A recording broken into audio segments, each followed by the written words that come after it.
Hello and welcome to All You Need Notes, and this time the third and final video in the paper run through for the Edexcel IGCSE History course, and this is for paper 1 and question C this time, which is the hardest out of all of them. Paper 1's your depth studies paper, so the one for Germany and Cold War. What is question C then? Question C is the essay question, and you get a choice of two options, so it's the only question that has any sort of optionality to it. You're given two things to talk about, so two different stimulus points, and then you need to use your own knowledge in addition to that. You're given, well, you should be spending 25 to 30 minutes out of the 45 minutes you're given. At the very minimum, 20 minutes, but in order to get a top level response, you need to be spending preferably 25 to 30. And that's because this is worth 16 marks. This is just over half of the number of marks for each section out of 30, so it's really important you get this question right and nail the technique. The questions for this course aren't particularly difficult, it's just how you answer them that's the problem, and making sure you've got the correct technique and you know how to do it properly according to the mark scheme can be the difference between getting 50% and getting 100% on these papers. Knowing the knowledge and all of the details about it is only half of it. You need to also know how to answer these questions properly and tackling what the examiner is looking for. And how the question is structured is you are given an extreme view and you need to discuss it. So you're given, for example, X was the most important reason for Y, and then you need to discuss a variety of different other things that could be the most important reason. Again, I'll explain this in more detail in the following slides. Firstly though, how to pick question C. So before you even begin reading, looking at or answering question A, the first thing I do is look at the question C for each section. So most people will begin with Germany rather than the Cold War just because it's earlier in the booklet. Go to Germany, before you even begin question A, look at question C and the options for it and read them and think about what you might talk about for it. You need to use your own knowledge here. So you're given two different points and you need to come up with a third point of your own. So try to think, can you feature them? Which one's better for you? And if you can, pick that. But that means that during question A and question B, as you're doing them, if you have any sort of ideas of what you want to do for question C, you can just jot it at the top of the paper. And so when you come to question C, you're better prepared, you know what you're doing, and the words will flow easier. Your essay will come out easier. There are two types of questions for question C. Sometimes you get one of each, sometimes you get two of one or of the other. The first type is a specific question. So there are parts in the specification, for example in Germany the Munich Putsch, and for the Cold War the Berlin crisis of 1948 to 49, which it says specifically you don't just need to know the effects about, but you need to know the causes and the events of it. And it mentions it very, very clearly in the specification. But this means that they can ask you a question C question just on that part. For example, what was the biggest cause of the Munich Putsch? Might be the basis of a question C question.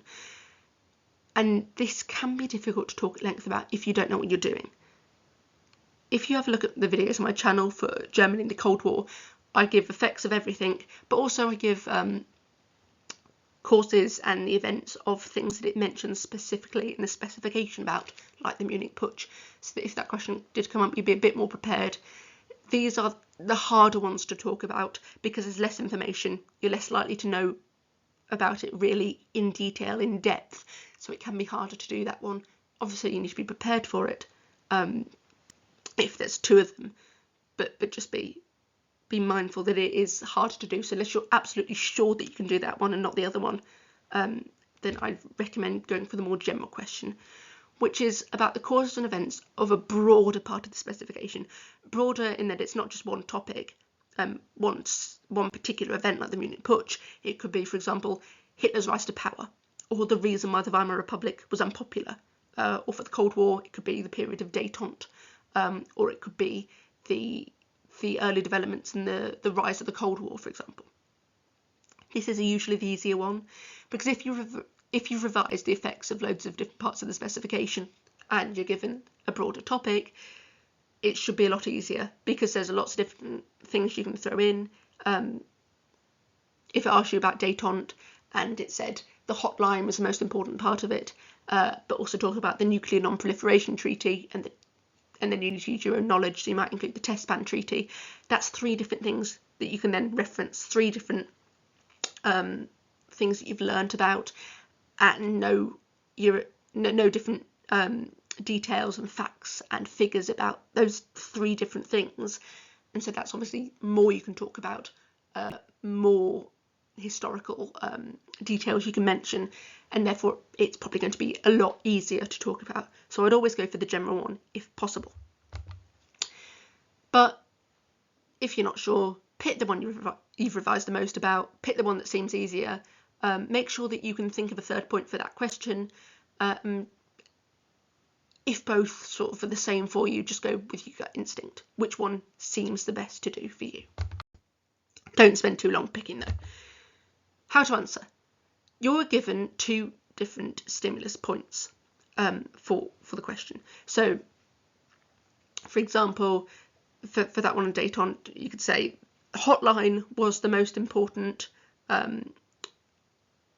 reason for an easing of tensions in the Cold War. You may consider the hotline and the Nuclear Non-Proliferation Treaty. So those are the 2 things you need to talk about, the hotline and the Nuclear Non-Proliferation Treaty. You then need to come up with a third point. So, for example, the Test Ban Treaty, or anything else that I've included in that last video on the Cold War, that's in the specification as well. You need to come up with that third point, so you need to be able to think of one. You then need to write a brief introduction which answers the question. So if it was, what's the most important reason for the easing of tensions in the Cold War, and you've got these 3 things, the hotline, Nuclear Non-Proliferation Treaty, and the Test Ban Treaty, then answer in that introduction what the most important one was. Hotline, for example, could be your answer for that. So you'd say the hotline was the most important reason, and then briefly explain why, because it led to the most easing of tensions, for example. The question could be a variety of different things. It could be cause, reason, event, impact of. The more past papers you do, the more ones you answer, just as practice, the better you'll be at answering this question. You then need to write 3 paragraphs, 1 for each of the points you've given. So 1 for hotline, 1 for nuclear non-proliferation, 1 for the Test Ban Treaty. And through that you need to explain what that thing was. What was a hotline? Provide facts, when was it set up, why, for example, and explain how that made it important. So if the question was Hitler's popularity was the most important reason why he became Chancellor, then you need to talk about why that was the most important reason he became Chancellor. You need to talk about how he was a good speaker, and then talk about how it was important. So he persuaded a lot of people, they believed him, they started voting for him, the Nazis became more popular, that sort of thing. You need to explain in detail, but crucially explain how it came about. What question C almost is a different sort of question B. It's asking you about the effects of different things, really. So if it's asking you what the most important reason was for détente and for the easing of tensions, then that really is asking, well, which of the following led to the biggest decrease in tensions? So talking about the effects of it. So the effects of the hotline was to decrease tensions between the Soviets and the Americans. How? Well, you should revise that, really, if you looked at my videos for the 2 effects of everything, on how that led to decreased tensions. So when you get the hotline part, you've got those that effect on how it decreased tensions, and you can just reword that into your paragraph for question C. I'll show you with some examples later on. At the end of each paragraph, and in the conclusion as well, again, I'll give examples. You need to evaluate the importance of each of your points and decide which was the most important, and clearly, give a judgment. This was most important, that was most important. The hotline led to the most easing of tensions. I'll show you more examples of how you do that. So an example question that I'm going to answer. So this is how it will begin. It will give you a quote, and then it will say, how far do you agree, and explain your answer. So this quote is, "The main reason the Weimar Republic was so unpopular during the years 1919 to 23 was the Treaty of Versailles." So it pushes you into this corner of saying the Treaty of Versailles was the most important, or it wasn't. And then it will say this: you may use the following in your answer: the Treaty of Versailles and the Cap Putsch. And it finished with, you must also use information of your own. So it'll give you those 2 points, the Treaty of Versailles, the Cap Putsch, and you need to come up with a third one. So just, if you can briefly now, think about what that could be, and then I'll show you some possibilities. So what I suggested was hyperinflation, the Weimar Constitution, the Spartacist uprising, the Munich Putsch. All these happened between the years 1919 to 23 and made the Weimar Republic unpopular. The question is, which one did it the most? So I've picked when I answered it, the Munich Putsch. So what you need to think about is which of the following, the Treaty of Versailles, the Cap Putsch, the Munich Putsch, led to the Weimar Republic being the most unpopular. The answer is likely going to be the Treaty of Versailles, and that's what I agree with anyway. So I agree with that question. The Treaty of Versailles was the most important reason, because the government was seen as traitors. But if you put, for example, hyperinflation as your third point, then you could argue that that was the main reason as well. So your answer is going to depend on what your third point is likely to be. Also think about what criteria do you have for your judgment. So I'll explain a bit more about this, but this is really important to get into the top level for the mark scheme. You need to think about why you've given that judgment, and you need to assess it for all the points. So for example, how much trouble was it for the government? How much confidence was lost? How much support was there for extremist parties because of this? You need to apply this to all of them. So you need to be able to compare, using a criteria, which one was most important reason. So for example, in this one, if you said the Treaty of Versailles was the most important, and then you give the criteria that it made Germans lose the most confidence in the government, but then you say, but the Cap Putsch and the Munich Putsch, while they were important, they meant that less confidence was lost. That would be a criteria, because you said the Treaty of Versailles led to the most confidence being lost compared to the other two, and therefore I'm saying this is the main reason why the Weimar Republic was unpopular. It could be, in a different question, you might say that that the Treaty of Versailles was the main reason because it led to the most support for extremist parties. That would be another criteria for judgment. What you're trying to answer is, why am I saying that this is the main reason why? And especially mention this in your conclusion, but also throughout as well, and I'll give you examples of that. But it's just making sure that you explain explicitly to the examiner why you have picked the answer that you have, and what criteria are you using to decide the answer. Also think, what facts could you back this up with? So, can you think of facts about the extremist parties? So did their vote share in elections increase, for example? And also, again, just quite simply, do you agree with the question? Is that right? Is the Treaty of Versailles the most important reason, or is it hyperinflation? Or is it problems with the Weimar Constitution? Is it the Spartacist uprising? What do you think is the answer to it? Because you need to make sure that your answer doesn't change. You can't say at the start the Treaty of Versailles was most important, and then halfway through start talking about the Cap Putsch being the most important. You need to make sure it's clear and consistent throughout. And that's why I suggest writing an introduction for it, because it's going to be really short. It's going to be a few sentences long, but it will help you.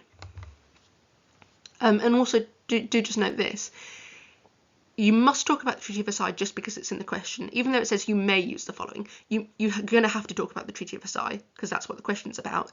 But you don't necessarily have to talk about the Cap Putsch. It's recommended you do, and it's great because they've given you the stimulus point. But if you were really unsure about what the Cap Putsch was, and the other question wasn't very good, you didn't have any idea about that either, then you could just talk about the Treaty of Versailles and then think of maybe 2 other reasons just to make sure your answer's good enough. You wouldn't necessarily have to include the Cap Putsch. But I would recommend doing it just because they've given it to you, and because then you know that that's a good one to write about. So before I show you the answer that I gave to this question, this is the slide that I gave for the Treaty of Versailles in my video on the two effects of everything in the Germany topic, and this just shows what I mean, that the question C is almost an effect question as well. So here are my two effects of the Treaty of Versailles. But look at the second one, the Weimar government lost popularity.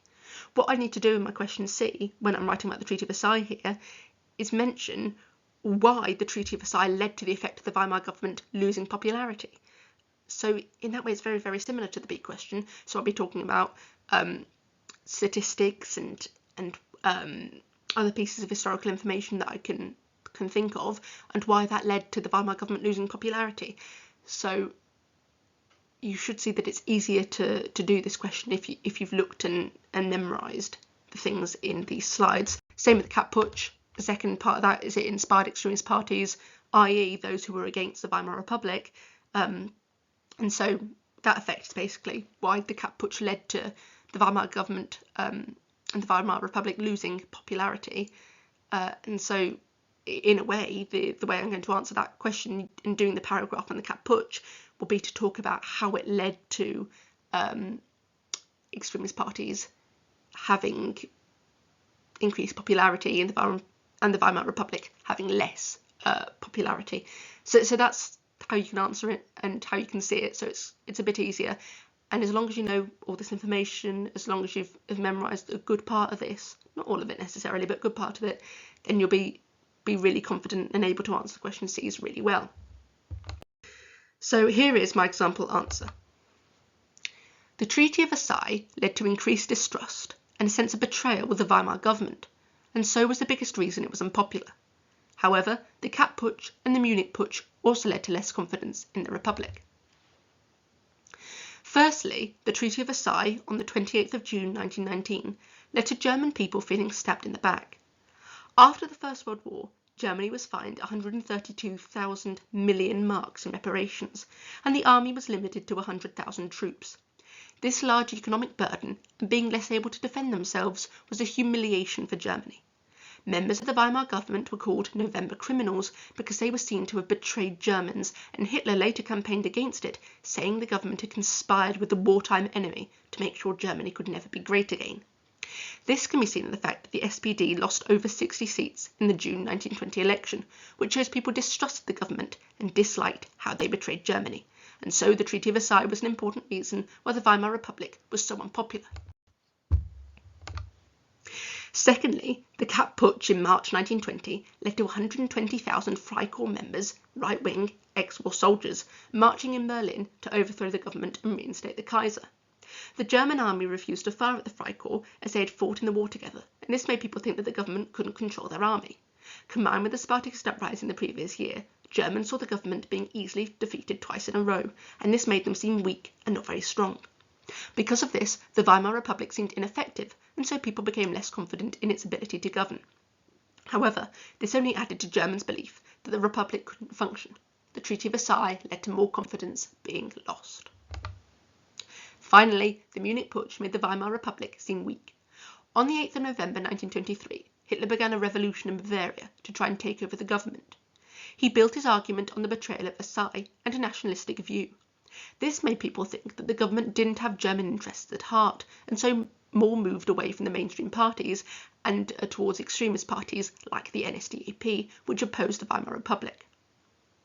As a result of this, the NSDAP won 32 seats in the 1924 election, which shows that people had lost confidence in the Weimar Republic and were looking for other options.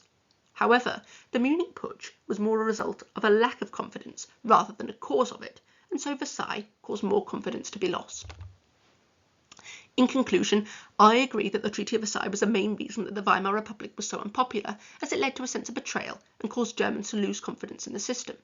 Whilst the Kapp and Munich Putsch also led to a loss of confidence, it was comparatively less, as Versailles led to a lot of anger in later years. For example, Hitler said that Jews and communists had conspired to destroy Germany and that the government was complicit in this. So that was my answer for that, and I'm going to speak in a second about how that is a good top-level answer. So now, how to get full marks. So this is the table that they use to mark your your answer on. Because it's quite big, I've only included the last 2 sections, and I'll read out what you need to do to get into the level 4, which is if you fulfill all of that to get a full 16 marks. So you need to give an analytical explanation is given. This is directed consistently at the conceptual focus of the question, showing a line of reasoning that is coherent, sustained, and logically structured. So you need to explain your answer to the question. You need to explain all the different points and how it led to, for example, the Weimar Republic being so unpopular, and it needs to be understandable and structured logically, so an introduction, paragraphs, conclusion. Accurate, relevant information is precisely selected to address the question directly, showing wide-ranging knowledge and understanding of the required features or characteristics of the period studied, i.e. dates, names, events, all sorts of information that you remembered from my videos. And finally, criteria for the required government are justified and applied in the process of reaching the overall judgment. I'll talk about that a bit more. Notice also what it says in the level 3 section. Maximum 10 marks for level 3 answers that do not go beyond aspects prompted by the stimulus points, which means that if you just talked about here the Treaty of Versailles and the Cap Putsch and you didn't mention anything else, then you can only get a maximum of 10 marks. You can't go beyond that. And that's 6 marks easily just lost. Even if your technique was really, really good and you answer the question really, really well, you can't get more than 10. And that's obviously a huge problem. So you need to be making sure that you're including another thing that you can think of. For example, here, the Munich Putsch. So some points. Clear the 3rd point. Explain your answer clearly and consistently throughout the essay, which is why I'd say including an introduction. I know some people don't, but as long as it's brief, 1 or 2 sentences will do. And just answering the question in that first introduction will mean that it's consistent throughout the essay. The examiner will know what you're saying at the very beginning, and then as you include your judgment in the paragraphs and in the conclusion, then they'll see that your answer is consistent and clear throughout. Make sure you give accurate facts, information, dates, etc., all of that in the videos, and give clear judgment throughout in the introduction, in each paragraph, and in the conclusion. Explain your answer. The Treaty of Versailles was most important, yes, but why? Well, it led to a loss of confidence.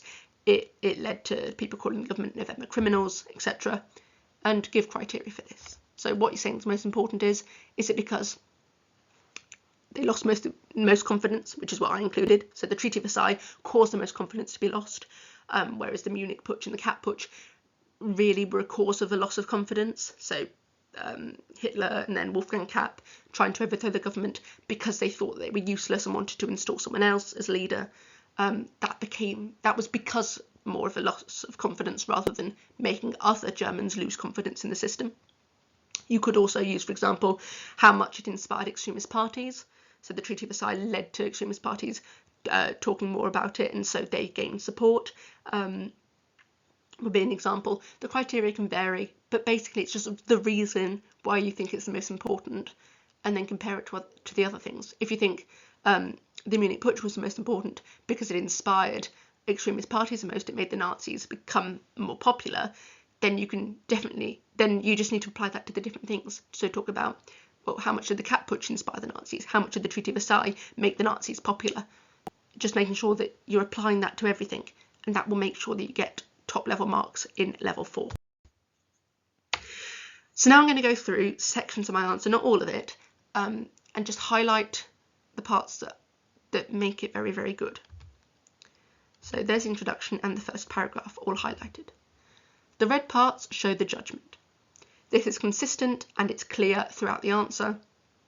It's not just in the introduction. It's not just in the conclusion, it's also in the introduction and in the paragraphs. So here you can see I'm saying the Treaty of Versailles was the biggest reason it was unpopular. The Cap Putsch and the Munich Putsch led to less confidence in the Republic, but it wasn't the main reason why the Weimar Republic was so unpopular. You can also see at the end of the first paragraph, the Treaty of Versailles was an important reason why the Weimar Republic was so unpopular. I was saying it was an important reason throughout. That's just showing your judgment. The main judgment that you're going to do is in the conclusion, but just including it in the introduction and in the paragraphs will show that you're thinking about it throughout. The green parts are information, anything relevant, dates, events, facts, names, anything you can think of. So you can see there, 28th of June 1919, November criminals, SPD lost over 60 seats, 100,000 troops, 132,000 million marks, etc. Just piece of information that supply knowledge and that show that I understand what's happening, and that then I can use that to show why the Treaty of Versailles made it unpopular, which is with the blue, so the explanation. So why did the Treaty of Versailles lead to the Republic being so unpopular?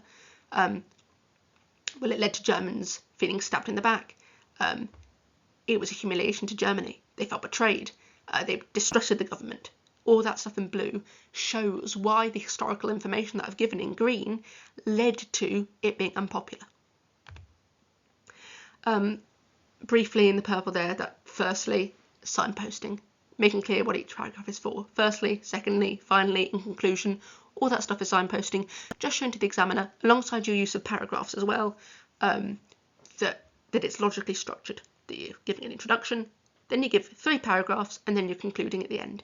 So it will show to the examiner that you know how to structure an essay. I'm then going to move on to the final paragraph and the conclusion. I think you understand the idea of what I'm doing, so I'll skip the middle one out. So red, again, judgment. The Munich Putsch was more a result of a lack of confidence rather than a cause of it, and so Versailles caused more confidence to be lost. So at the end of each paragraph, I'm saying what my judgment is. I'm saying throughout that the Treaty of Versailles was the most important reason. Munich Putsch was a reason, and it did cause some confidence to be lost. I'm arguing here, but Versailles caused more of it. And if you had more time, you could talk about how the Munich Putsch was really built on Versailles, and how Hitler used the Treaty of Versailles as a source of his anger at the German government, and so the Treaty of Versailles was a cause of the Munich Putsch, and so obviously the Treaty of Versailles was, because it caused the Munich Putsch, it was a lot more important as a reason why it was unpopular, rather than the Munich Putsch just in itself. As you can see as well in the conclusion, I'm saying I agree that the Treaty of Versailles was the main reason the Weimar Republic was so unpopular. That's just my judgment. It was the most important. The green, again, information out in the third paragraph, 8th of November, date, the NSDAP, 132 seats, etc. I also included a little bit in the conclusion. That's not necessary, and it doesn't need to be done a lot. But I did that just to add a bit more knowledge at the end. So Hitler said that Jews and communists had conspired to destroy Germany, and the government was complicit in this, because I'm saying as well, I'm trying to argue that the Treaty of Versailles was not just a problem at the time, but it became a problem later on as Hitler grew in power and was becoming Chancellor, because he was saying that Jews and communists had become it, and he was going to put a stop to that. So it became a problem not just in those years, but later on as well, which is why I put it in the conclusion rather than the main paragraph, because the question was about the years 1919 to 23. I'm just showing a bit of extra knowledge there. Blue, explanation, again just the analysis. Munich Putsch made the Weimar Republic seem weak. The government didn't have German interests at heart. They moved to extremist parties. People lost confidence and were looking for other options. Again, just all that backing up of the information. I've given the information, and now I'm saying why that means that the Weimar Republic was unpopular. Again, purple signposting. Finally, in conclusion, my paragraphs have a clear purpose, and the examiner can see where I'm doing stuff, and therefore can give me more marks for it being logically structured. And finally, the criteria, the most important part really to getting top marks, and it's the reasoning of why the judgment was made. So in the conclusion I put here, the Treaty of Versailles led to a sense of betrayal and caused Germans to lose confidence in the system. So that important part of losing confidence. Whilst the Cap and Munich Putsch also led to a loss of confidence, it was comparatively less. So that's it, as simple as that. You might want to make it more clear, perhaps throughout the paragraphs as well. You could even say, I'm judging the Treaty of Versailles to be the main reason because it led to more confidence being lost, and it really clear. But that's fine as well. I'm saying that the Treaty of Versailles led to the most amount of confidence being lost compared to the others, and therefore that's why I'm saying it's the most important reason. That's the sort of thing you need to say. So finally, just a simplified breakdown, summary of how to answer question C. When you see it, decide a question, because you've got a choice of 2, and pick your third point. Given 2, you need to come up with 1 out of your own knowledge. You then need to write an introduction and give a judgment, just so that the examiner knows you're judging throughout your answer.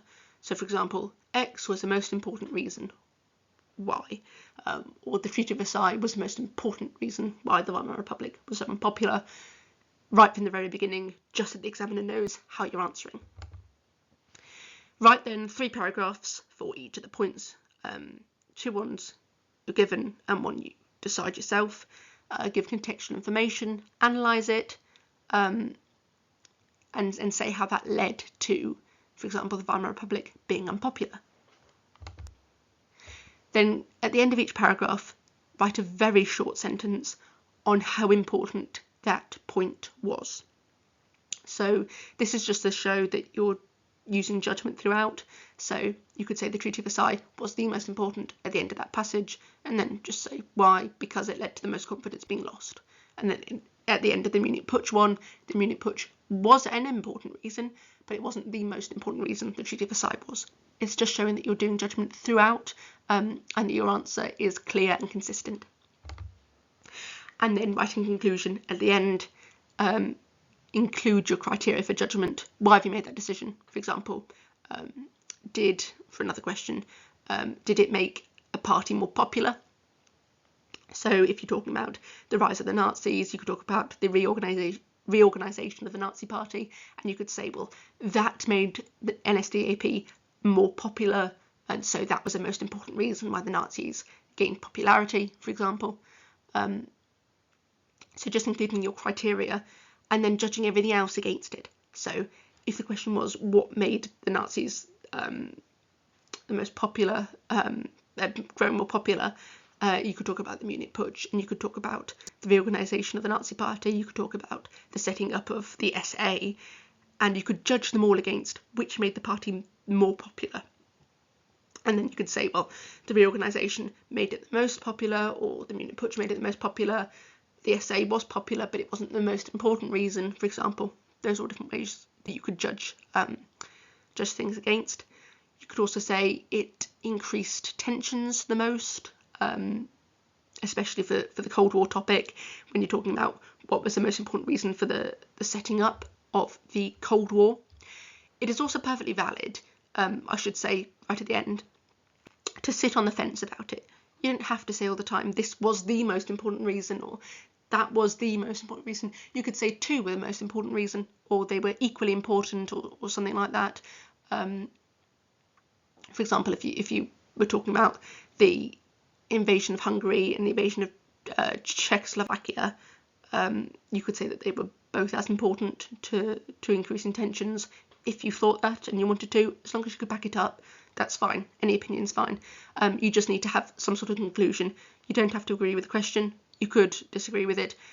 You could propose different things. So 2 had the most important. It wasn't just 1 was the most important, 2 were the most important. That's fine as well. Finally, just to show all this, I've written a paragraph to answer this question. The most significant effect of the Berlin crisis of 1948-49 on the Cold War was the foundation of NATO. So as I said earlier, there were 2 types of questions. The general question, which is, for example, what was the most important in Hitler's rise to power, or the Weimar Republic being unpopular, or détente, or the rise of the Cold War. And then there's specific questions, which are based on very specific events listed in the specification, one of which is the Berlin crisis of 1948-49, so that's when all the planes flew in. And so an example from a paragraph from this would be, in April 1949, the US and UK were so worried about the Soviet threat after Stalin had blocked off access to Berlin, and so made an alliance. If one member was attacked, all other members would come to assist. This gave America greater involvement in protecting Europe and showed that these countries feared the Soviet Union. In response, the Soviets set up the Warsaw Pact. This meant that the world was split into 2 alliances, which were both directly opposed. This was significant as, if one country was attacked, several others could all get involved, and this might lead to a world war. This was the most significant effect, as it increased tensions the most and split the world into 2 competing factions. This split the world in 2, not just Germany. So that's a very short paragraph. You probably want to beef that up a bit, but that's giving information, analysing how it was a significant effect, and the criteria the criteria for that is that it increased tensions the most. And I've got judgment at the end, of course. And other points, for example, in that question would be two Germanys being created, or perhaps you could talk about just the general increase in tensions between the two sides, in which case the criteria there wouldn't necessarily work. You'd have to think of another one. But those are an example of a very specific question.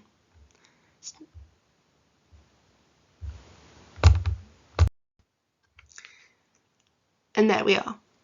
That's the third and final video in this All You Need Notes paper run through for paper 1 of the Edexcel IGCSE History course on question C for the depth studies paper, that's Germany in the Cold War. I hope these 3 videos have really helped you. Technique's so important in the exam to do really well. And throughout my exam, when I did the History IGCSE course, I only lost 1 mark. So this is the sort of advice I was following and doing during my exam. So it really does work. Knowing your technique will get you more marks. So just make sure you know how to write the questions and you've practiced for it. So if this has helped you, please make sure to like the videos and subscribe for more similar stuff for paper 2. And thank you very much for watching then. Goodbye.